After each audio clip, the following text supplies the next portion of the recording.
Reddit pregunta: ¿cuál fue tu momento más aterrador de tenemos que irnos ahora? La historia es de mi viejo, no mía, pero igual. Él trabajaba en la construcción como contratista, liderando un equipo que estaba trabajando en una finca vieja en una ladera. Era un día despejado, el clima estaba bueno y estaban allá arriba en el andamio, trabajando en la chimenea. De repente, mi papá siente esta presión de bajar, ya mismo. Es un lío, tenés que bajar por el andamio, no habían estado ahí arriba mucho tiempo, así que se resistió un poco. Pero era como un empujón tremendo, una urgencia, de bajar ya, así que les dijo a su equipo que bajaran. Preguntaron por qué, no entendían, estaban en lo suyo, ¿por qué bajar? Mi papá finalmente les ordenó que bajaran. Así que se fueron, y unos minutos después todos estaban parados en el césped, mirándose con cara de tontos. En ese momento, completamente inesperado, un rayo le cayó a la chimenea en la que habían estado trabajando. Cuando me contó la historia horas después, todavía estaba enojado. No era una de esas historias de tenemos que irnos ya, pero es una historia de rayos. No muy lejos de donde vivo hay una gasolinera y hay una torre de telefonía justo al otro lado de la calle. Un año, ya sea a finales de los 90 o principios de los 2000, hubo una tormenta y mi papá estaba echando gasolina allí. Dijo que sintió que se le erizaba todo el pelo del cuerpo y es como si sintiera una carga crepitando en el aire o algo así. Vio un rayo caer en esa torre de telefonía momentos después. Tenía una lucecita roja en la parte superior que estuvo apagada durante años antes de que finalmente la reemplazaran, el rayo la frió, y la torre tenía como marcas de quemaduras, por el impacto del rayo.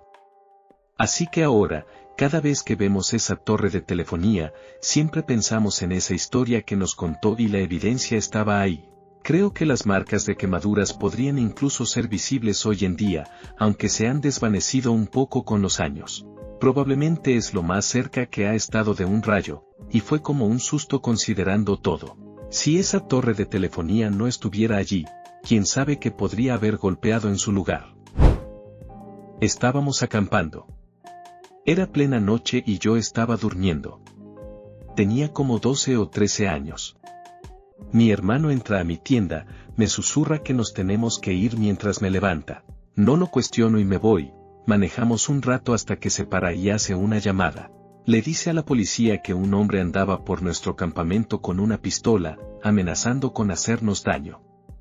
Después nos enteramos que era el papá de su novia. ¡Qué buenos tiempos! Era plena noche, yo tenía como 7 años, y mi hermanito me despertó porque tenía miedo. Yo a mi vez desperté a mi papá y le dije que algo andaba mal, que teníamos que levantarnos. Se despertó de mal humor, y luego vio el cielo. Despertó a mi mamá y empacamos rápido. Mientras metíamos cosas en el carro, el agua empezó a subir. Mi papá dijo a la no que quede, todos nos subimos al carro y nos fuimos.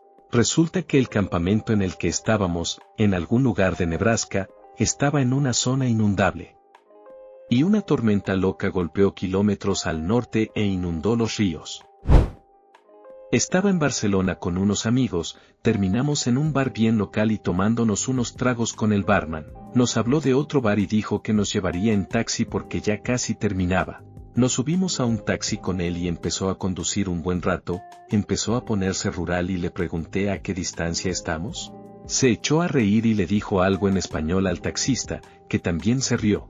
Paramos en unos semáforos y empujé a mis 2 amigos, mucho más borrachos que yo, fuera del coche y les dije que corrieran. Encontré otro taxi por suerte y me subí. El taxista se sorprendió como nosotros, estábamos a kilómetros de donde deberíamos haber estado como turistas. Iba de camino a casa pero nos llevó de vuelta a la ciudad. Mi historia me pasó en Bangalore, India. Yo estaba allá de intercambio, ya había pasado 3 meses en India unos años antes, y era la primera noche. Todos los estudiantes se estaban reuniendo en un lugar para cenar por primera vez, así que nos subimos a Ubers y tuk-tuks desde donde nos estábamos quedando para ir. Me subí a un tuk-tuk con otras 2 chicas, y yo estaba pendiente de la ruta porque era una ciudad nueva, mientras ellas estaban cotorreando. Al principio todo bien, pero luego tomamos un desvío.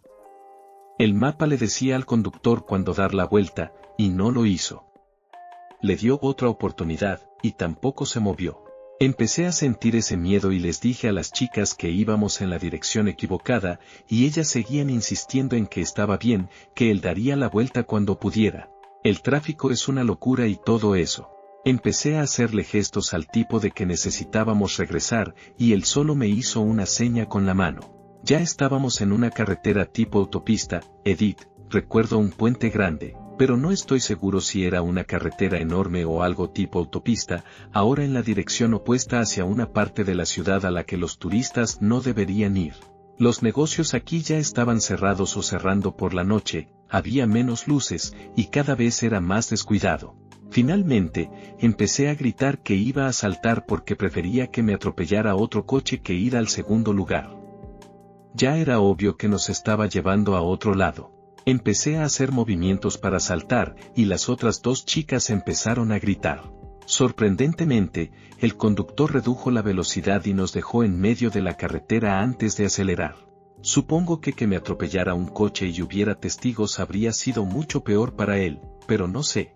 Afortunadamente, había una tienda de golosinas que estaba cerrando, y la mujer nos dejó entrar y esperar otro Uber para que nos llevara de vuelta al restaurante. No creo que esas dos chicas me creyeran que algo realmente malo estaba pasando, pero habíamos ido unos 20 minutos en la dirección equivocada con mucho tiempo y oportunidad para dar la vuelta, y el conductor estaba ignorando por completo mis protestas mientras nos dirigíamos a una zona conocida por ser peligrosa. Personalmente, he disfrutado mucho los 6 meses que he pasado en India en mi vida y he tenido la suerte de que las cosas aterradoras o incómodas que los turistas describen como comunes nunca me pasaron, pero ese momento está en mi top 3 de experiencias más aterradoras. Hay gente que nomás no cree en el peligro hasta que les toca. Mi novio y yo fuimos a una ciudad grande una vez y tuvimos que parar en una gasolinera en una zona medio turbia. Cuando íbamos entrando, alguien empezó a disparar cerca. Yo, y todos los locales, nos tiramos al piso de volada y empezamos a regresar a nuestros carros. La gente salía corriendo de la tienda. Hasta el cajero estaba corriendo. Tuve que gritarle a mi novio que se metiera al carro a chingar su madre, ahora mismo, para que siquiera se moviera. Sí me hizo caso, pero a regañadientes. Yo le dije, güey, si los locales se están agachando y corriendo, tú también, cabrón. Todavía cree que no estábamos en peligro. Regla cuando viajas, nunca vayas a ningún lado con alguien que acabas de conocer. Y si lo haces, asegúrate de que fue tu idea, no la de ellos. Nadie quiere hablar sobre tu país contigo. Nadie quiere practicar su inglés contigo. Nadie quiere meterte en alguna fiesta especial a la que solo los locales van. El primo de nadie tiene un descuento especial en habitaciones / coches / restaurantes. Eres un blanco, siempre. Cuando estaba mochileando por el sudeste asiático hace una década, me hice amiga de una expatriada canadiense que vivía en Bangkok. Me contó una historia aterradora, similar, donde se subió a un taxi y el conductor la llevó fuera de la ciudad, en medio de la nada. Al final, solo estaba llorando y gritándole que la dejara salir porque sabía que a donde la estaba llevando y lo que sea que estuviera planeando obviamente no era bueno. Finalmente la dejó salir en una zona súper rural, supongo que decidió que sus ataques de histeria no valían la pena. Así que ahora está sola al lado de una carretera casi vacía a altas horas de la noche. Tenía miedo de que si alguien la veía y se detenía, también tuviera malas intenciones. Pero afortunadamente un tipo amable se detuvo y la llevó de vuelta a la ciudad. Absolutamente horrible. Nunca me ha pasado eso, pero definitivamente me he bajado de taxis a mitad del viaje que no me daban buena espina. Cuando vivía en Vietnam, aprendí rápido el truco de abrir la puerta y poner un pie en el suelo en el momento en que llegabas a tu destino. De esa manera, si tienes que discutir con tu conductor sobre que te están estafando, no pueden cerrar las puertas y empezar a conducir con vos atrapado en el carro jajaja. Me pasó lo siguiente como conductor de viajes compartidos. Recogí a un tipo de unos 20 años que iba caminando solo, en medio de la nada. Primer error, supongo, pensé que necesitaba ayuda. Me pide que lo lleve un poquito más allá hacia el oeste. Así que manejo, y sigo. Ya no tengo idea dónde estamos, y este tipo se pone raro, con sonrisas raras y comentarios extraños. Cuando le pregunto cuánto falta, solo me dice que un poquito más. Entonces trato de preguntarle, oye, exactamente a dónde necesitas ir, y se niega a decirlo. Ya estaba cagado de miedo, pero también un poco enojado porque me estaba tomando el pelo. Así que me quedo callado y me meto en la primera gasolinera que veo, me detengo en medio, donde está bien iluminado, y le digo que se baje. Se sorprendió, como sí. Y yo lo miré a los ojos y le dije, sí, bájate, ahora. Todavía estaba sonriendo cuando se bajó. Como si le diera igual. Espero que solo estuviera delirando y no estuviera planeando nada. En la universidad, un grupo de amigos y yo estábamos trabajando en la kermés de primavera. La noche antes de la inauguración nos tocó armar varios espacios, así que estuvimos hasta cerca de las 2 de la mañana poniendo puestos, mesas y todo lo necesario. Hacía un frío tremendo para la zona del país en la que estábamos, no había nieve, pero era ese tipo de frío que te atraviesa los huesos. Ya casi no quedaba nadie en el recinto ferial cuando uno de mis amigos nos dijo, vengan a calentarse, levantando la solapa de una carpa de comida que estaba prácticamente cerrada. Entré y me encontré con varios de mis amigos tomando chela, estirados sobre las mesas y rodeados de asadores de gas encendidos al máximo para calentar la carpa. Un par ya estaban medio desmayados, habíamos trabajado un montón, ellos se habían tomado unas cervezas y el calorcito ahí adentro se sentía demasiado bien. Después de unos minutos, yo también empecé a sentirme súper cansado y un poco mareado, así que me recosté en una de las mesas. La carpa quedó en silencio absoluto, y cuando me giré para decirle a un amigo que probablemente no deberíamos dormirnos ahí, lo vi todo más claro. El aire tenía esa distorsión ondulante como el calor del desierto, y había unas 6 o 7 personas recostadas, inmóviles, con los brazos a los costados, como si fueran cuerpos en una morgue. Lo único que pude repetir fue, el gas, salgan, mientras intentaba abrir las solapas de la carpa con las manos entumecidas. En cuanto el aire frío de afuera entró, algunos empezaron a reaccionar y a sentarse, dándose cuenta de lo que estaba pasando. Todos salimos tambaleándonos, los 2 que habían estado más tiempo adentro terminaron en el hospital, mientras que el resto solo tuvimos náuseas, dolor de cabeza y vómitos en distintos grados. En ese momento no entendí del todo que básicamente nos habíamos metido en una cámara de monóxido de carbono improvisada, pero cuando vi a todos tirados así, tuve un pensamiento muy claro y aterrador, así es como van a encontrar nuestros cuerpos. Y me dejó helado. Curiosamente, algo parecido casi les pasa a mi hermano y a mí la semana pasada, jajaja. Estábamos trabajando en mi auto dentro de su garaje /diagonal carpa improvisado, usando un calentador de gas que el día anterior había funcionado con diésel, pero que él había cambiado a queroseno. Sin saberlo, el queroseno no se estaba quemando por completo y parte se evaporaba, llenando el aire lentamente con vapores.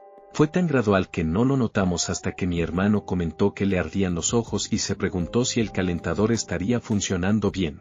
En ese instante me di cuenta de que también me ardía la nariz y que respirar ya era un poco difícil. Mientras él revisaba el calentador, abrí una solapa de la carpa y comencé a instalar un ventilador para tener algo de ventilación. No fue hasta salir y tomar un par de bocanadas de aire fresco que entendí lo mal que estaba el ambiente. Se me despejó la mente de inmediato y ya ni podía volver a entrar sin sentir que respiraba sopa química. Mi hermano se quejó de que estaba dejando entrar el frío, pero insistí en que saliera un minuto a tomar aire. Apenas lo hizo, entendió todo. Uno siempre asume que se daría cuenta si se está asfixiando, pero la verdad es que te atrapa sin que te des cuenta. Y, para rematar, algo similar me ocurrió hace años. Mi mejor amigo y yo estábamos en una fiesta en una casa, salimos un rato a fumar y, al volver, nos quedamos parados observando la escena. Todos los que estaban dentro parecían extremadamente aletargados, nadie hablaba, nadie se movía demasiado, casi parecía que estaban peleando por mantenerse despiertos. Le dije a mi amigo que abriera todas las ventanas de inmediato. Corrí a la cocina y vi que 2 perillas de la estufa de gas estaban abiertas pero sin llama. Por suerte, todos se recuperaron después de un rato al ventilar la casa. No es que me haya ido, pero yo vivía en Kansas. Mi novio y yo estábamos sentados en el porche de la casa de un amigo cuando los polis llegaron volando por la calle. Frenaron de golpe y gritaron: "Métense a la casa a la chingada". Lo hicimos. Nuestro amigo no estaba en casa, pero afortunadamente la puerta estaba sin llave. Resultó que había un tipo caminando por ahí disparándole a todo lo que se movía. No sabíamos esto al principio, esto fue como en el 2002, así que no teníamos internet en el bolsillo. Nuestro amigo llegó a casa como una hora después y nos contó lo que estaba pasando. No mucho después hubo un alboroto en el patio trasero, era el tipo con la policía pisándole los talones. Lo arrestaron a unos pocos metros de la puerta trasera. Una vez vi a un policía correr por la calle mientras jugaba baloncesto afuera de la casa de mi amigo. Tenía una escopeta en las manos y gritó: "Métense a la casa ahora". Un montón de polis inundaron la zona. Nos metimos adentro. Unos tipos que conocíamos, una casa más allá, estaban jugando con pistolas de aire comprimido, con pasamontañas y gafas, se estaban disparando entre ellos en una especie de juego por equipos. Alguien llamó a la policía. Vimos todo desarrollarse desde la ventana de arriba de la casa de mi amigo. Se levantó para sacar al perro a su hora típica de sábado por la mañana. Está viendo al perro y levanta la vista y hay un oficial en nuestro único árbol y otro escondido detrás del cobertizo. El que está detrás del cobertizo lo mira fijamente a los ojos y le hace la mímica de salgan de la casa ahora.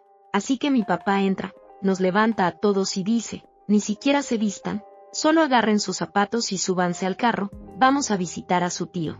Resulta que nuestro vecino estaba teniendo un brote psicótico y estaba amenazando a su familia con una pistola cargada y estaba caminando de un lado a otro dentro y fuera de la casa, así que la policía estaba rodeando. Yo tenía 9 años. En ese momento. ¡Qué loco! Vivo en una calle sin salida. Hay muy pocas casas por aquí, así que a cualquiera que llegue hasta mi casa lo reconozco de vista porque lo veo casi todos los días. No recuerdo exactamente por qué estaba parado en la puerta de mi casa, pero ahí estaba cuando, de la nada, un carrito blanco entró a toda velocidad por la calle y casi se estrella contra mi casa. El tipo se metió justo entre mi casa y los árboles de nuez que bordean mi propiedad. Y detrás de él venían al menos 6 patrullas, unas de la ciudad y otras del condado, todas pegadas al parachoques del carro. Mi chamaco salió disparado de su cuarto porque el carro pasó justo debajo de su ventana, sin silenciador, haciendo un ruido infernal. Corrimos de la parte delantera de la casa hacia la puerta trasera, y alcanzamos a ver cómo el bambú del patio rebotaba el carro, reventándole las 4 llantas y clavándole una caña de bambú directo en el radiador. En ese momento estábamos cavando un hoyo para hacer una fogata, así que cuando las patrullas entraron al patio, 2 de ellas casi se van de cabeza al hoyo. Apenas vimos que los oficiales sacaban las pistolas, jalé a mi chamaco y a los perros y nos regresamos a la parte de enfrente de la casa para ponernos a salvo. Por suerte, el vato no traía pistola, solo tenía un cuchillo. Había estado en la plaza del pueblo amenazando gente y atacándola, y cuando intentó escapar, pensó que podía atravesar la arboleda de bambú. No pudo. La policía tampoco. Los oficiales nos gritaron pidiendo ayuda, y les llevamos las podadoras que usamos para cortar el bambú para que pudieran abrirse paso. El vato estaba gritando y lloriqueando porque mi bambú está infestado de arañas, y aparentemente le tenía pánico a las arañas. Entre eso, el agua y el bambú atorado en el carro, quedó completamente atrapado. Más tarde supimos que el tipo no estaba tomando sus medicamentos y se había escapado del hogar grupal donde lo tenían asignado. Afortunadamente no hirió a nadie. La parte más absurda de toda la escena fue cuando la policía nos pidió que llamáramos a una grúa para sacar el carro del bambú, y su propio operador de grúa estaba demasiado ocupado tratando de sacar sus propias patrullas del pantano que se había formado en mi patio, porque todavía estaba inundado. El bambú es bambú dorado, que es invasivo donde vivo. Llevo 6 años intentando matarlo. Las cañas que reventaron las llantas eran las púas que quedaron después de cortarlas. Solo podés acercarte tanto con una sierra sable o unas podadoras. Además, esa área se inunda todos los inviernos, así que en primavera vamos y pisamos las púas, porque ya están tan desgastadas por el agua que se desmoronan bajo los pies. La persecución fue en pleno invierno, así que la arboleda estaba inundada y las arañas que normalmente estarían en el suelo estaban a la altura de la cara para mantenerse fuera del agua. Mi pareja y yo tuvimos que evacuar por un huracán un año, así que fuimos y rentamos una casita que estaba más adentro, pensando que sería mejor ya que vivíamos en la costa. Con la perspectiva del tiempo, fue bien pendejo ir a una casita en un huracán categoría 5, pero bueno. Estoy tirado en el sillón, mi pareja está en el trono, y de repente alguien está golpeando con todas sus fuerzas la puerta corrediza. Me despierto, me envuelvo en una cobija, y con sueño asomo la cabeza por la puerta y me encuentro cara a cara con un equipo SWAT completo gritándome que me meta a la chingada.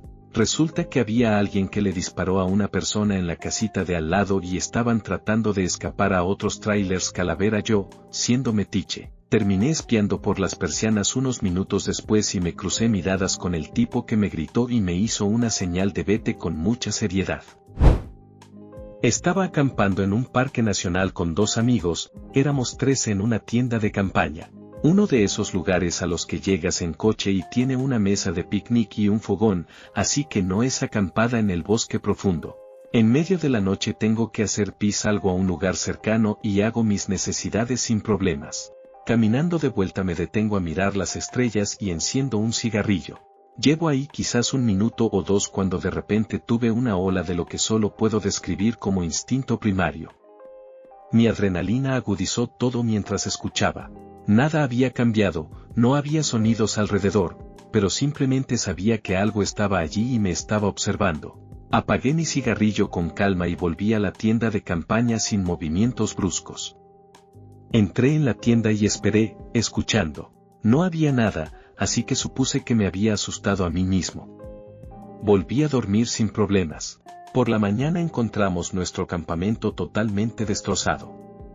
Algún animal había venido buscando comida, supongo, pero afortunadamente no tocó la tienda. Incluso el gorro de béisbol viejo de mi amigo, en el que había estado sudando todo el verano, estaba hecho pedazos. Encontramos pedazos por todas partes. Había estado en la mesa de picnic. Sé que a partir de ahora tengo que escuchar a mi instinto.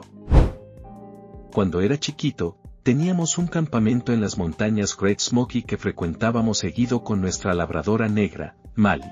Era una perra genial, se quedaba justo al lado del campamento sin correa y nunca ladraba. Pero una noche no se callaba y mi papá le gritó que se callara y se acostara. Cuando nos despertamos al día siguiente, descubrimos que un oso había pasado y se había metido en los refrigeradores de los 2 campamentos que nos rodeaban en medio de la noche, pero se había mantenido alejado del nuestro por culpa de Mali. Mi papá nunca más le dijo que se callara, jajaja, si ladraba, hacíamos caso. Una vez tuve esa misma sensación. Estaba haciendo senderismo solo en el Parque Nacional North Cascades, muy cerca del invierno. No es un parque muy popular y tan cerca del invierno, estaba completamente solo en un camino de grava para llegar a una caminata a una cascada.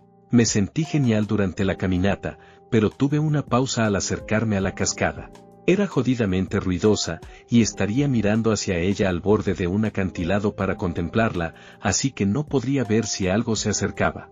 Tenía una sensación razonable de precaución, pero subí y tomé mis fotos, estuve como 10 minutos. Y luego esa sensación de pánico absoluto. Sin cuestionarlo, me pareció bien que ese fuera el final de la caminata. Me di la vuelta y me fui, y para cuando llegué al siguiente marcador del sendero, escuché una especie de rugido profundo a la derecha. Ni idea de qué era, pero seguí moviéndome como loco.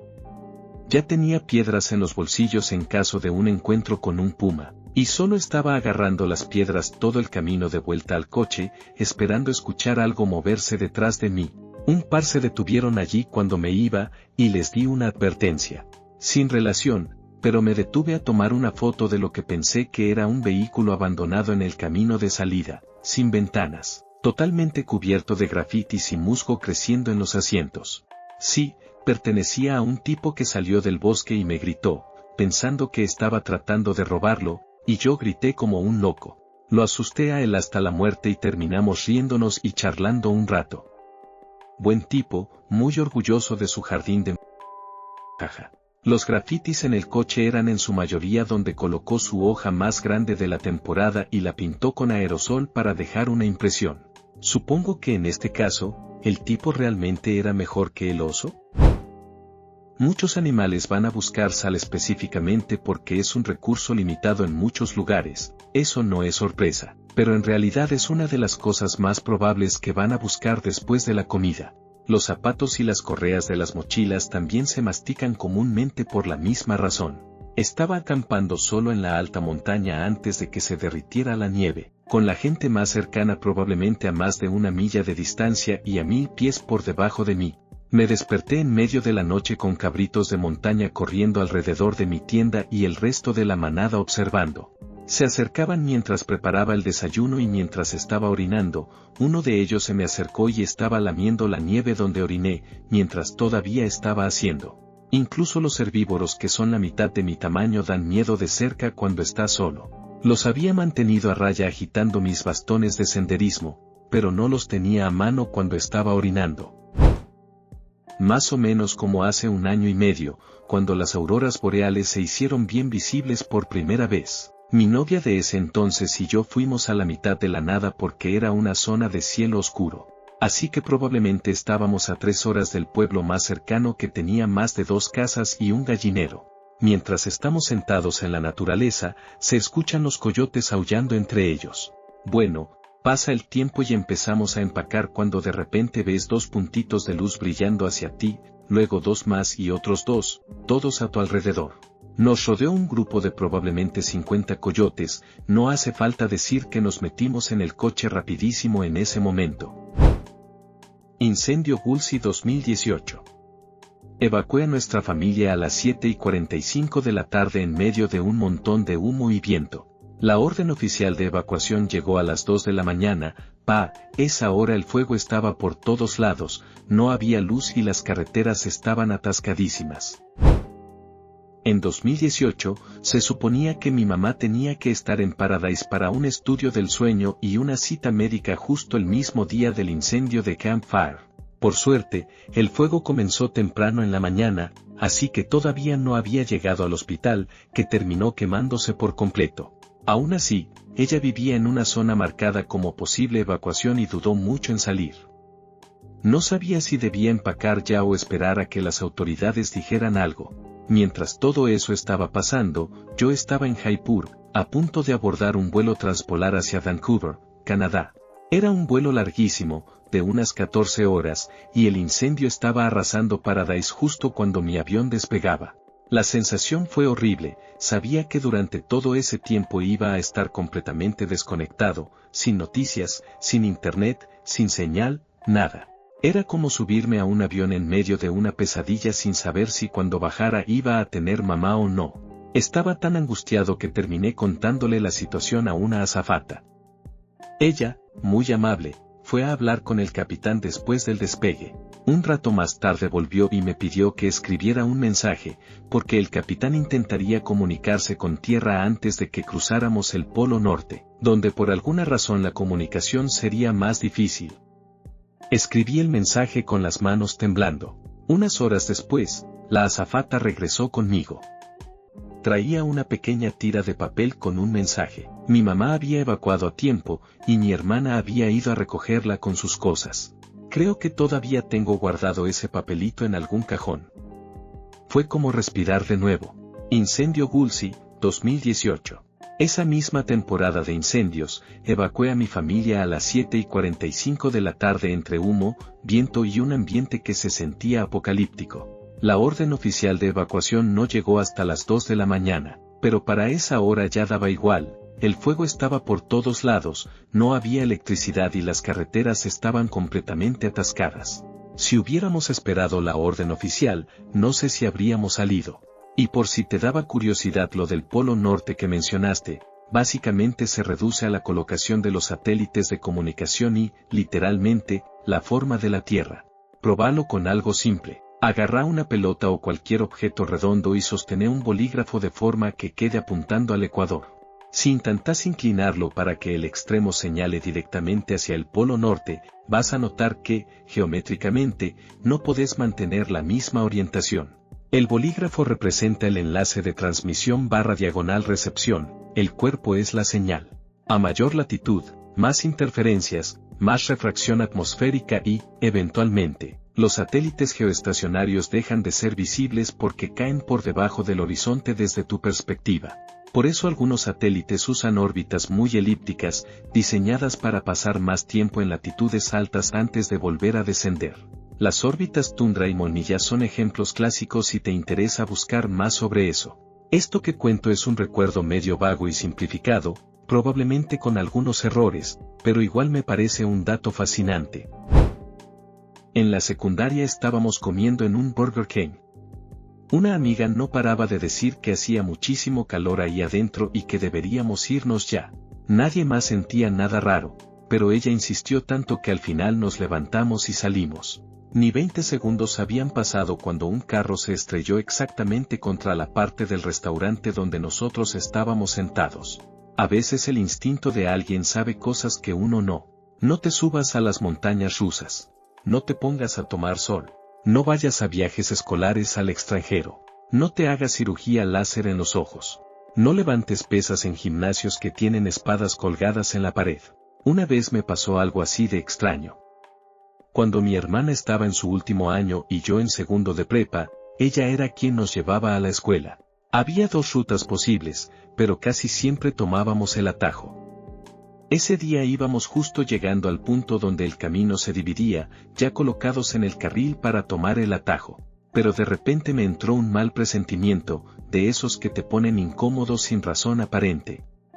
Le pedí a mi hermana que mejor tomara la carretera principal esa vez. Ella cambió de carril, y menos de un minuto después, el tráiler que había estado justo frente a nosotros golpeó un bache. De arriba salió volando una tabla de 16 pies, un 12x4, que rebotó y se deslizó por el aire hasta caer justo donde habría estado nuestro parabrisas, si no hubiéramos cambiado de carril. Ese día pudo haber terminado de una forma muy distinta. Ya he publicado esto un par de veces.